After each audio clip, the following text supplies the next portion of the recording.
Hey everybody, Larry Lawton here for another video with Gary Massey, the BOP guard who was with me. You're all going to get to know him. He's going to be our BOP expert, because if somebody doesn't know the prison like Gary from that side of the view, I don't know who does. He was in corrections for 18 years, and he was also in the union, and he was the union president of Jessup too as well. All right, everybody, Gary Massey, welcome back, Gary. Hey, thank you, appreciate it. Last video, we just heard a little bit about you, Gary, and we want to keep on that thing. We're going to talk about your incarceration. You went to prison for how long? A year. You went for a year for smuggling contraband into a federal institution. That's really what it is, taking a bribe or whatever you want to do. Let me ask you, I know we touched on it in the prior video. I've never seen somebody go to prison for doing what you did. Do you think there was something there? I think that they did want to make an example out of me because I was a union official at the time. If I had to do it again, I wouldn't join. You wouldn't be. You joined the union. I would probably join it, but I don't really even believe in it. That's probably part of some of the reason that the BOP is messed up. The union protects weak people at times, and at times some of them need to be gone. And, yeah, well, that I always say. Unions are good, but they also need to be clean their own house. They definitely went hard on me on that. I don't think up until then, I'm not aware of anybody getting prison time for it. There have been since then. Yeah, but I was trying to do some research on it, and I have not seen anybody who went away, unless it's something egregious, really egregious. I'm not talking about, especially I'm talking about contraband, bringing in cigarettes. That's not like, the biggest crime in the world, people in it's a legal substance on the outside. Yes, it's illegal. It's illegal inside. Yeah, absolutely, sure. And doing what it is. So when you went to prison, Gary, you got cuffed up. Yep. Right? You were sentenced. The judge slaps the gavel and says, you got 364 days, I assume. Oh, yeah, something like that. Right. I don't remember how he worded it. Right, but it's a year. Yeah, it wasn't a year and a day. Right, okay, it was a year. So you got a year in prison, and now you go home. Right. Your family is stunned. Are you shocked? Did you expect that year? No, they were trying to give me 3 to 5 years, and they were trying to get you for 3 to 5 years. Yeah. For smuggling cigarettes into a prison. Yes. Holy shit. So, yeah. So it wasn't like I was dancing a jig that I got a year in prison, but I wasn't getting 5 years, and I didn't get took into custody immediately, which I was prepared for. I know how the whole thing works. So it wasn't like they were in shock. Reality didn't even hit in so much until probably after I surrendered. So you go, what prison did you go to? Big Sandy, the camp. The camp, yeah. I'm glad it was a camp, obviously. Me too. Yeah, of course. But that's good. You go to the camp. I don't care what prison you're in. Prison is prison. And you could say that. Your freedom's shut down. Your freedom is shut down. You can't see your family. You can't get laid. You can't do things. It is what it is. It's prison. Don't anybody kid you. Oh, they're a country club. There's no such thing. That's all bullshit. Yeah. I tell people that all the time. No, it's not. Prison is being confined, being told what to do, when to do it, whatnot. Right. So you go check into this prison. Right. Well, my family dropped me off in the morning. I had till 2 or something to turn myself in, but we had spent the night in Inez in a hotel, and my sister. Inez is where Big Sandy is. That's the where city. It's really not even in Inez. It's more like way out, but well, they all Inez are. is the But that's address. just like Jessup, where I don't know how that is. Yeah, I don't know. But we go the night before and stuff, and I was allowed to check in. Well, to be honest, did you have nerves? Did you No. nothing like that? You didn't feel anxious, or no. You just want to get it over with? Mm-hmm. Yeah. Now, how was your wife and daughter? My wife, who found you from me? Yeah, my wife was a trooper. She held it down the whole time I was gone. We've been married 31 years. Good actually. for you. Congratulations. Yeah, it's because of her, not me. I'm sure. It's always that way with us guys. I was a different guy. I mean, I was so arrogant back then. Even with the union, I was very arrogant. And well, I didn't see that in you. I was not towards you guys. Yeah, no, not to us. But like toward the administration, I was a little nasty. Okay. Prick. Well, that might have helped to get towards them. No, not towards y'all. No, you never were. Yeah. Absolutely. Yeah, Now let's get back to your incarceration. So you You get there the day before. Yeah. You're getting ready to go in. So they dropped me off that morning. I wanted them to go early. I didn't want them to be driving off. It was 750 miles from home. Is there a reason they kept you so far from home? They're not, if you're some kind of law enforcement or whatnot, they're not supposed to put you in your own region because you'll have connections, which I would have had a lot of prison connections. So not to look like it's improper, they'll send you out of your region. I did not expect to go 750 miles. There's a lot of camps that were a lot closer than in that. between Absolutely, yeah. Out of the region. Oh, sure, absolutely. So they dropped me off, and I was ready to get it done. It was a hard night. My daughters were crying and stuff. And so that morning, 7 a.m. I reported. They're hugging me. It's starting to snow, which I'd never seen snow before because I'm from Florida originally, and not much snow. And then I was like, it's going to be all right. It's going to be all right. And they were crying, And that's tough. Yeah, it was that's tough, man. That's got to rip your heart out. So man. I'm watching them when they leave, and they got around the corner. I was like, oh, it's not going to be all right. That's what I told myself. I was like, all right, put on your big boy pants and go on. You're on the clock now. Don't do anything that's going to make them keep you here, which was put to the test later that Right. day. I was just going to say, so they bring you in shackles? Not in shackles going in through the prison. They shackle me. Once I turn myself into the administrative building, they of course they cuffed me and took me into the prison and took me to R&D to process. And how was R&D? Was it the regular one I go through, or is it the one, did they give you a little hard time? Did anybody talk to you nasty? Did they say, who the fuck are you? You're a guard, you made us look bad, or any assholes in there like that? Not so much in R&D as much then after. Some of the lieutenants made some little comments. After I left R&D, there was an incident. But no, actually, one of the nurses there was really nice and kind. I stayed in there all day long. They didn't let me out till 2:30, which is abnormal. Normally, it should take 30 minutes to an hour. Yeah, but we know I've been in there for... you had to do the whole thing. Sit on the chair, bend over, cough, all that Cough, crap. show your balls, lift your ass. No special treatment at all. If anything, worse treatment. So when you get there, now they give you your bedroll. Yeah. And they said here's the unit you're going to. You got to head to the unit. No, they said they were going to have the town driver. There's a town driver at camps. They run people to the bus stop and back, or anything that needs in town, the driver will go get it. It's a camper. He's a minimum security. And they said, we'll have the camper pick you up because the camp sits on a hill over the top of Big Sandy. Oh, so you had to actually check into the penitentiary. I did. I was in the penitentiary. Oh, boy, you're lucky you didn't. Yeah, it's so much nicer. Yeah, I knew not to do anything. Right. Or make any moves at all. No, it's a different animal. You know that. There's the murderers and life sentence guys and stuff like that. Yeah. Never getting out, and they don't give a fuck. I did know some guys in there, and I think I would have been okay as far as Big Sandy, but who knows, man? Penitentiary, I don't think, maybe as well not. As I think. It's not even just that you're not going to know people. It's just that nobody could just, once they know what happens, it's somebody want to make a name for themselves. Maybe in the penitentiary. Yeah, maybe they had nothing to lose. I have another friend that was a cop, and he ended up leaving the camp because he got caught with a cell phone, and they put him in a high. Put him in a penitentiary for a cell phone from a camp? No. Not a penitentiary. Okay, like... It was a high, like Edgefield was. Okay, like Edgefield, okay. I don't know, I must have said the wrong word. Whatever Edgefield was. Yeah, well Edgefield was it was a penitentiary, technically. Well, yeah. I mean, they had... either way, he went there to wherever he was at, and he was a Puerto Rican guy. He was funny. And they made him join a gang when he got there, because I've talked to him since, and he was great.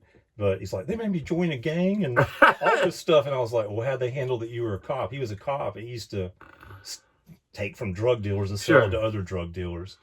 So he's like, they didn't care. They came to me and said, let's see your paperwork. And he's like, well, you ain't going to like it. And they're like, what, are you a pedophile or something? He's like, no, but I used to be a cop. They're like, we don't care about that. Yeah, well, because you're not a cop now. Because he was a stand-up guy again. That's what they told him. Yeah. But I feel like it might have went that way, or somebody might have wanted to make a name for themselves. Yeah, that's what I worried about. It could have been like that. But anyway, you go into the prison, you get processed, and you got to go up to the camp now. Yeah. Now, when you're taken up to the camp, do you have to check in with a guard there? When they take you to the camp, you go check in. To whoever's running the camp, here, right? blah blah blah. And do they assign you a bunk? Yeah. Now, when you go in, it's a dormitory style living. It was an open, like barrack style. It'd be like a gym, and with a bunch of bunk beds. I think I had 120 people in there at that time. Okay, so now what happened? Did you have any incidents? Yeah, I did. a couple of incidents happened. So when they were taking me Is this the first day? First day, day one. So it's 2:30. They made me stay in this like suicide cell, like a concrete cell with nothing all day. No big deal. It's part of it. So they take me out. They don't take me out the front. They take me out the side door. And I'm like, this don't seem right, you know, because I know how the thing's going. You know the system. So they took me to the Sally Port to let me out, which was odd. And so the Sally Port's got 2 gates. So one opens, you go in, it closes. And in the guard shack in there was a lieutenant and 3 other officers and the guard that was doing the Sally Port So there stuff. were 3 other guards. That was 5 total. Then they started shit talking. Oh, they started shit talking to you. Yeah, they were like, "Oh, okay, boy, how do you think that worked out good for you? What do you think about this now? And just, you think you're a tough guy? You think you're this?"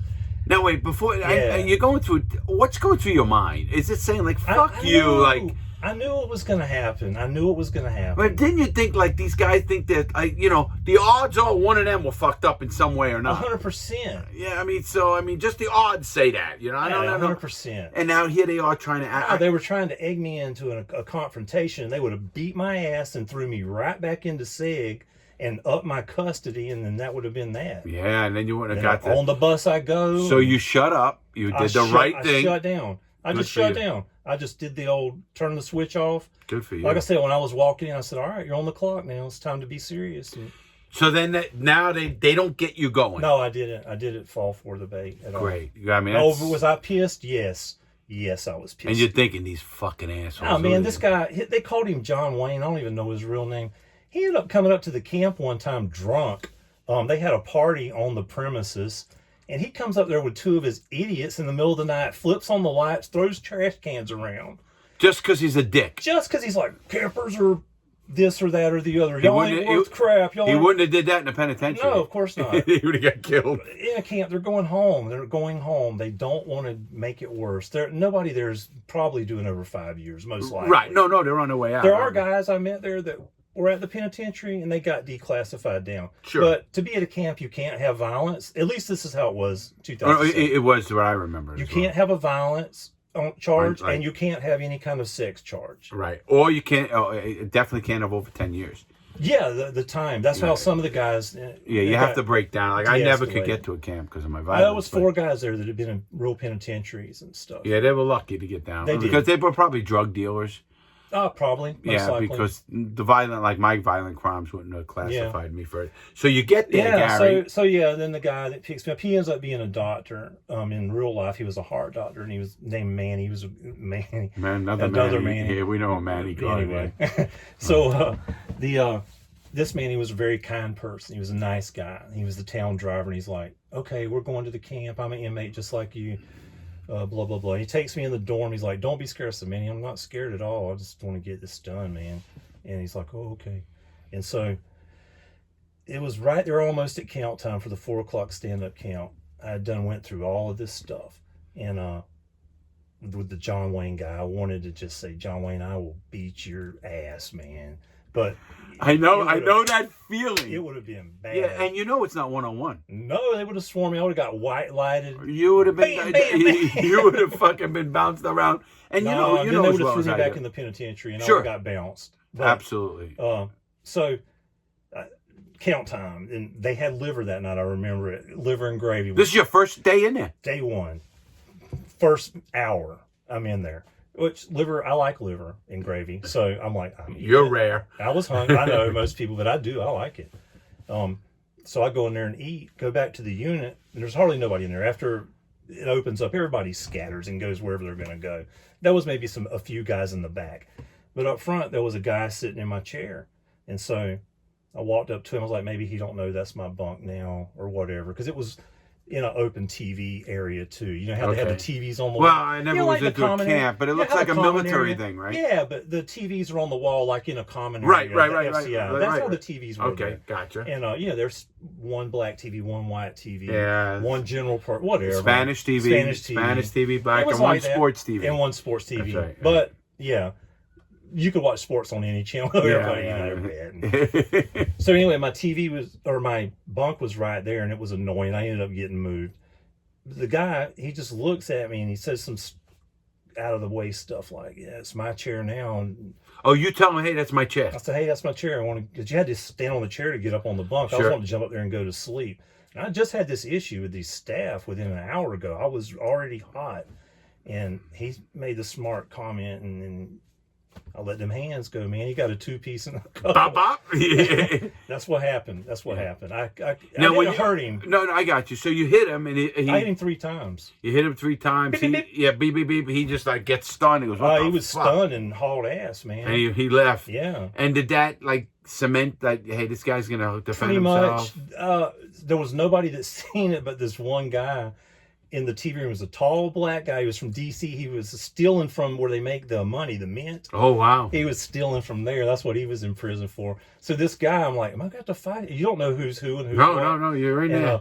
the guy turns around and watches it, and he turns around and looks at me. He goes like that. He did. And then turns back The guy around. was an asshole, right? He was known. We found out later this guy was a big asshole. I have a friend, Eric. Eric used to bunk near him, and the guy would always be staring at him. Eric wrote on his locker, "Quit looking at me, I'm not gay," or something like that, because that guy was such a butthole to everybody. But right. So now here you do your time. You get into a groove, do you not? yeah, definitely. It was easy. I knew how the system worked. Was that a big advantage that because you were a Yes. guard? Yes. I mean, obviously you know what. I mean, really how a guard. No, I don't mean like we all know how count goes on. As far as being a guard, knowing what's going to happen during the day and what they're thinking, yeah. And as far on the inmate side, like you say, 18 years. There was you're physically in a prison. Your body's in a prison, even if you're working. It's something like 4.5 years over that time, not counting sleeping hours. Yeah. And you know how we hung out and talked, so you learn everything. Right. Like I often tell my audience that there were good guards that saved my life, and there were guys that made my time a lot easier, and there were assholes that were fucking jerk offs. It's like that everywhere. Right. But no, it was simple to. So you fell into a groove. Yeah. You knew kind of what advantages do you think being a guard had? Knowing how stamps work and how the you knew how all the economy works. Knowing that ahead of time was a big advantage. Oh yeah, I never thought of that because I knew it. Yeah. So the first night I walked around, I noticed they had a poker game, which I'm not bragging, but I'm just really good at poker. I just am. So I'm going to invite you to my card game. You welcome to it. Sure. Okay, because we play a lot. All right. I don't play anymore. So well, now you can come. Yeah, I will. But so I knew they had a poker game, and I was like, well, that's good. I was going to the commissary the next day. I had my brother put $500 on my account to set me up. Just to let everybody know, you when you go to prison, you don't bring money. You have to have people send money to a specific place, and they then credit it to your account. And then you could spend it on a commissary and your card. Go ahead. They don't let you bring anything in. If you bring it in, they'll make you mail it home. Your shoes, everything. Because it's a scam. They want you to buy your shoes. You know how that. Boy, isn't it great to hear it? The truth. So, go ahead. That first night after that happened, it wasn't my guy that was sleeping under me said, "What happened with you and the guy?" And I told him, and I'm sure whispers, you know how it goes. So I didn't have any more issues like that. And one of the guys that ran a store. I was going to the commissary the very next day. Let me explain, everyone. A store, I think if you haven't heard my shows, they have what they call storemen. They literally will buy a bunch of stuff off commissary and sell it to you. You have to give 3 you borrow 2 honey buns, you got to give 3 back. Whatever deal you work out. Or whatever deal you work out. So I just wanted, I knew I was going to. And you knew all this. Yeah, I knew everything about it. He had an inside track because he was a guard for so long. He knew how this stuff worked. Well, that guy ran the book also at the time, and there was another advantage I had. I have a friend that collected money for a bookie, and I actually called him that night on a cell phone, this guy's cell phone, the store man, when he found out. He's like, well, can you tell me mean his cell phone? You mean in the prison? Yeah, he has cell They phone. had cell phones? Yeah, everybody had a cell phone just about. Well, they didn't have them when I was in prison, and they sure didn't have them in the penitentiaries. You'd lucky if you get 1 or 2. They were in Jessup, for sure. They were? Oh, 100%. I talked to 2 guys in Jessup on a cell phone when I was in my halfway house. Wow, see, it's changed. Boy, they were hot with them when I was in. Yeah, no, they were everywhere. Because, I didn't have one. Hand to God, I didn't have one. No, I'm saying, when I was in, first of all, cell phones weren't even that common. I mean, when I went in, they had the brick phones I used to tell people I used to beep them with. Do you remember the old Motorola phones? But then of course smaller phones Yeah. come and come and come. But So what I would do though is just if I wanted to use a phone, I would pay a guy to use his phone because it's cheaper. It costs almost $300 to talk on the regular phone if you use all of your minutes. It's ridiculous. yep, high. 300 minutes you It's got. $300 almost if you use up all your minutes. And so I would pay a guy that had a phone to use it. It was a lot cheaper, and then he had to take the risk of hiding it. So But that's a great day. I didn't even think that's a black market right there. yeah, of course. Guy gets the phone in and he gives people the number, you know. Oh yeah. Wow, and there's a lot of cell phones. See, I didn't even know a good that. chunk. Like probably 1 out of every 6 people probably had a phone. And now, do they ever come and shake down in those Yeah, camps? but you can't find this stuff where there's guys that their hustle's hiding spots. They have stuff riveted and little secret drawers everywhere. Now, let me ask you a question. As a former guard, Mm-hmm. obviously, because you know me, we hid so much shit in prison. It was I can't even remember thousands of books of Right. stamps and pasta I talk about Yeah. on the channel and everything else. Yeah. And shakedowns, we'd get pissed when we'd lose 10 pounds, but I still had 30 pounds in the Yeah. units and all that bullshit. That's why I went away with tubs. Yeah. Did you know how the guards looked at things better? In other words, you know what they look for that you could say, man, this is not a good spot. This is how they'll find it. Yeah and no. You think you know stuff as a guard, but you don't really know. Good question. There's a That's good. lot of hiding spots that never dawned on me as a guard. Like I said, one guy's hustle is he hid stuff for people, and it would not get found. Right. No, absolutely. We had a spot. I If don't it know if you know got this found, one. he had to pay you for it. In a door. We actually had the door handle pulled off and in the door on strings. This We guy had had stuff. a false drawer made, and it was riveted in. He would get the tools and stuff and hide them, and it was up under something. It looked like a piece of Nobody metal. could find it. Yeah. No, unless somebody told on him. Right. I'm sure in a camp though. You know what? Actually, this was a weird camp. There wasn't as much ratting as what I was used to. I knew where Jessup is. There's tons of rats and stuff, and this And we're camp, talking human rats, everybody. Yeah. this camp was different, but I don't know what it was, the culture there or what. There was a lot of mountain guys there, a lot of guys from Ohio there, a lot of guys from Louisville, and they were cool guys, man. I seen fist fights, and a guy, they had a lock and a sock war one time at the camp. Really? These In a guys camp? yeah, but here's how it would go though. They get busted up, but there was 2 doctors that were doing time there. 2. I had a friend who did time. Manny, the heart doctor, and then there was a general practitioner. And they had stuff to sew you up with super glue and popsicle sticks and zip you up, and it wouldn't leave a trace. After the first fight I saw, I was like, well, I thought I was going to get locked up for Yeah. but I kept waiting for it to come, and it never came. Thinking you were going to get snitched out. Yeah, Here they come. They'll you go know. to the phone bank, and they got a little secret number. They call Oh, it. they drop notes. Remember Yeah, in my day, they were notes. dropping notes in the mailbox. Even in your day, they had the secret number to Oh, call. did they? Yeah. See, I didn't even know Yeah, that. they act I like- didn't know that. Yeah, they act like they're calling their family, and they're like, yeah, Lawton's got this pasta up here. Oh, I'm sure they told on me a lot. I'm sure. But, yeah, so that's how that went. And they never told. They never told. So that you got lucky. So you had cell phones, you had stuff, and your time as a guard helped you kind of Know the system know the and system. what to expect. Like I was saying, I was going to the commissary the next day, so I went to the guy and made a deal.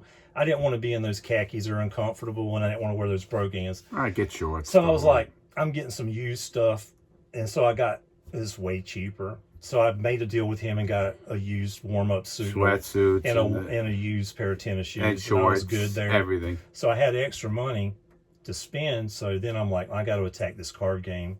And I so love it. I Did want- you buy stamps when you hit the yard?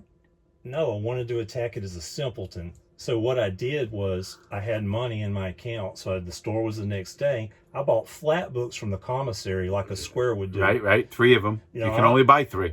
I think I got more than 3. Well, when I was in, you can only buy 3. And Maybe. I don't know. That's all you It could seemed buy. like I got 4 or 5. Oh, I maybe- don't know. Maybe. I don't know, man. Or I don't maybe a remember. camp's different. See, Maybe. I don't know. Or I don't maybe know. I'm wrong. Maybe. Okay, it doesn't matter. It don't matter. Anyway, I got flat books. So my plan was I'm going to go play in this game, and I'm going to lose these flat books because I'll look like an idiot with flat books to start with. Because like you say, everybody knows to get used stamps too. They're cheaper.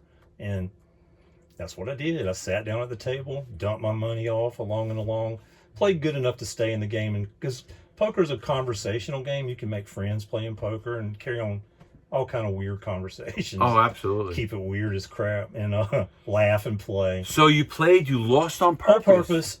And then what I did, I made a deal for some, Stamps. discount stamps. Yeah, what he's $4.50. saying is like a book of stamps when I was in, and Gary went in 2007 when I got out.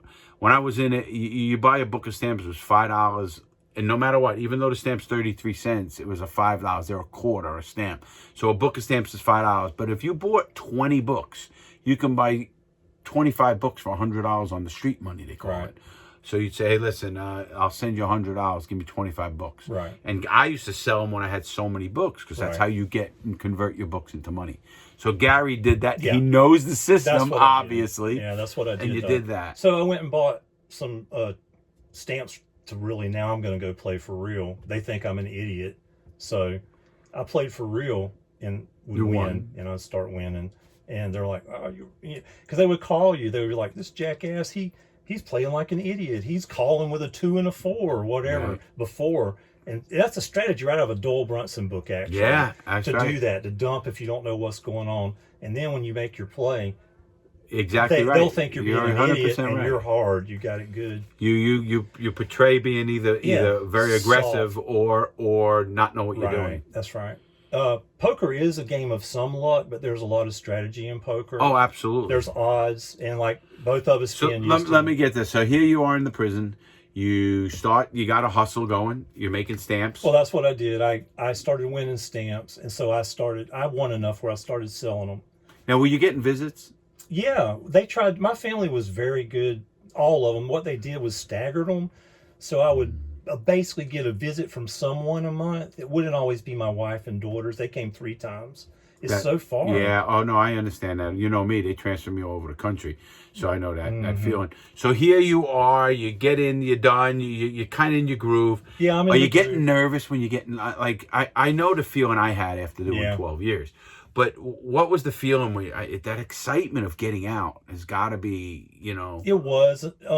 I wanted to be able to earn money when you got out. When I got out, because get a job. Yeah, you were worried. Were you worried about that? Yeah, I was very worried. Being a felon now, and then it was very difficult. My hardest time of any part of this was the time after I was out of prison. You can go, and the recidivism rate is so high.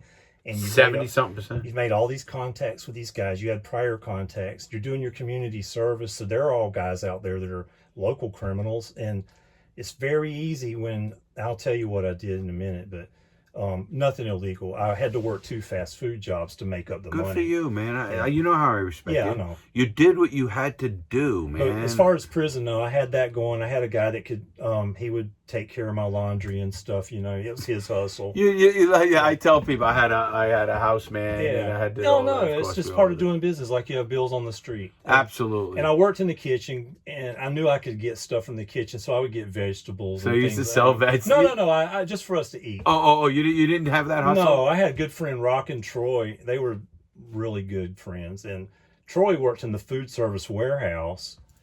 And the penitentiary gets better food, as you know. They get okay. Now you're ready to get out, correct? Later, yeah. Okay. But let me say, Troy stole steaks for us and all. I tell about stories. I had guys used to put steaks under a fat guy everywhere. Troy kept us fed, and Rock made his blueberry wine blackberry wine. Everybody made wine too. Yeah, but I'm getting ready to get out. Well, he's getting ready to get out. We're gonna hit that in the next video, and that's gonna be him out of prison. So I want you to guys stay tuned. We got a great video of him getting out of prison. So everybody stay tuned. But let me tell you something. Make good choices. You don't need to be thinking about prison in the wrong way. Don't think about it. If you have some issues, you can know how to always get a hold of people. Thanks for watching. Make sure you subscribe, pass these videos. And the next video is going to be Gary when he gets out. Here is a guard that was with me as a guard, now a prisoner. Now he's getting out in the next video. Stay tuned. Here it comes.